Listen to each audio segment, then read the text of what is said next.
now consider the task of text classification in NLP, which is a very important task.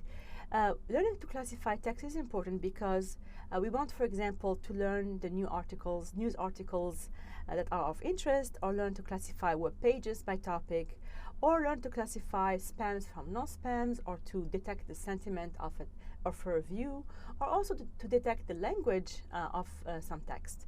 So naive Bayes classifiers have actually been very successfully applied to text classification.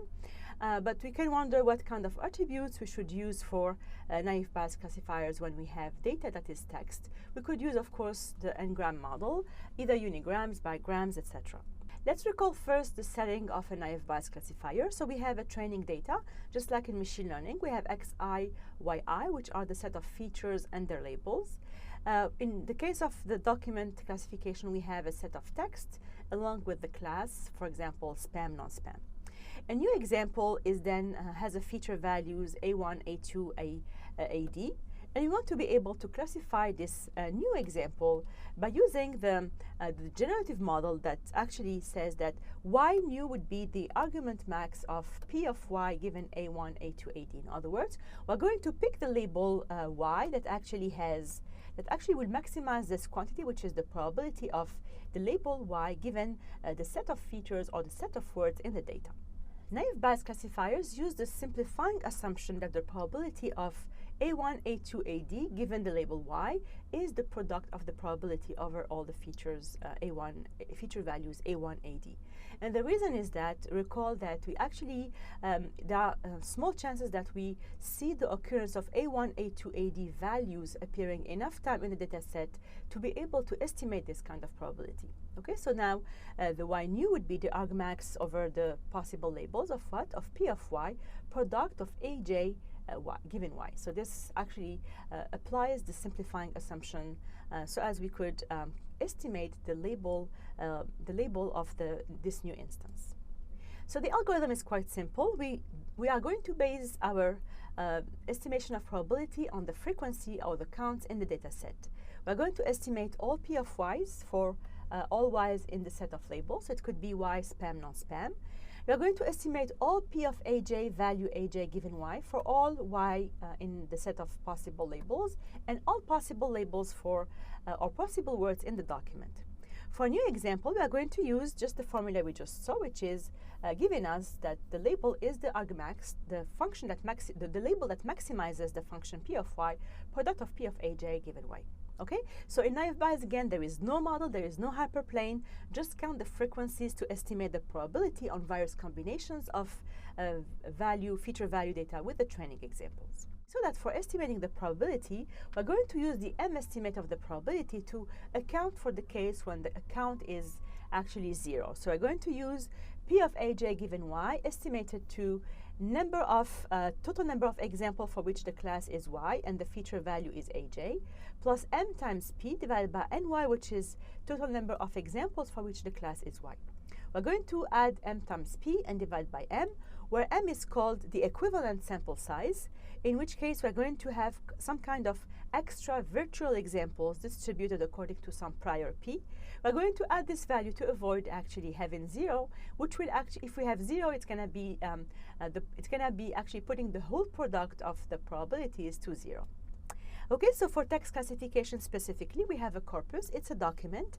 We define an attribute for each word position in the document. So it means that we are going to consider the main vocabulary in the corpus. The value of the attribute is the English word at that position. To reduce the number of probabilities that needs to be estimated from the document, besides the naive Bayes assumptions of independent of the different feature values given the class label, we are going also to assume that the probability of a given word, WK, occurrence is independent of its word position in the text. In other words, we are going to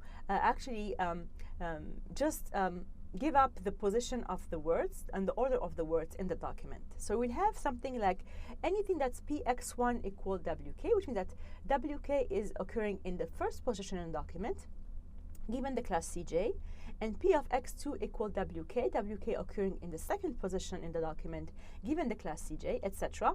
All these kinds of probabilities will be all estimated by only one probability estimation, which is probability of just the appearance of the word WK given the class CJ. So this will simplify. We're not going to calculate all this, every single possible probability. We're just going to stick with the probability of the appearance of the word in given the class CJ.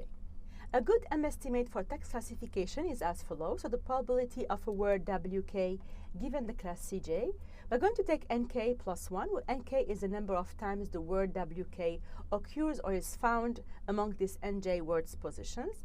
And NJ is the total number of words positions in all training examples of the class CJ.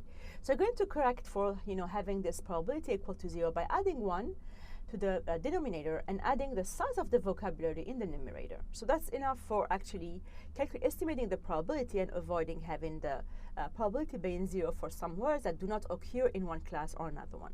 So the following function, or algorithm that we will see next, will learn the probability P of WK given CJ, describing the probability that a randomly drawn words from a document with class CJ will be actually the English word WK.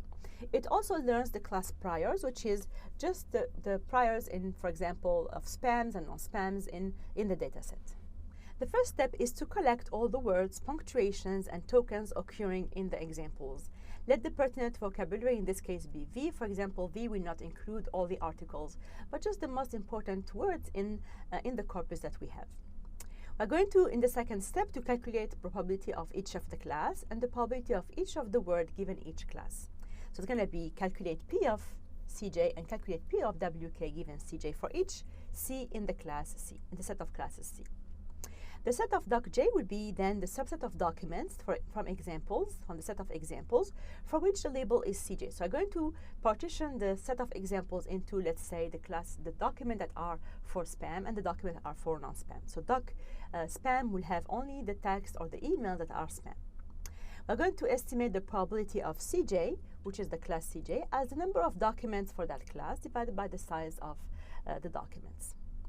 Text J will be actually a single document that will concatenate all the documents in the document J. So for example, if we have this set of emails for spam, we'll just put that together as a corpus for text for all the emails that are actually spams. NJ will be the total number of distinct words in text J. For each word in WK in the vocabulary, we are going to calculate the number of times the words appears in the text. We are going to estimate the probability of WK given CJ, which is the formula that we actually just saw, that is the M estimate specific for the text.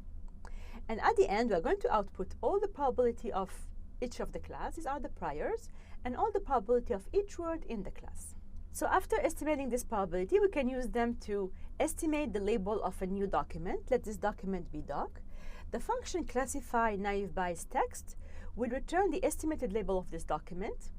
It's going to, first of all, collect all the AJ, or all the AI that denotes the word found in the ith position within document. So I'm going to collect all those words that are in the vocabulary.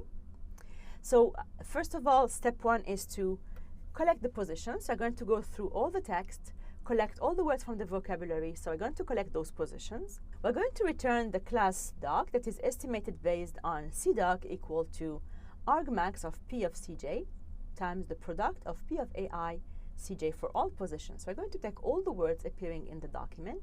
We're going to do the product of all those words in these positions, and we get an estimation of the class CDoc.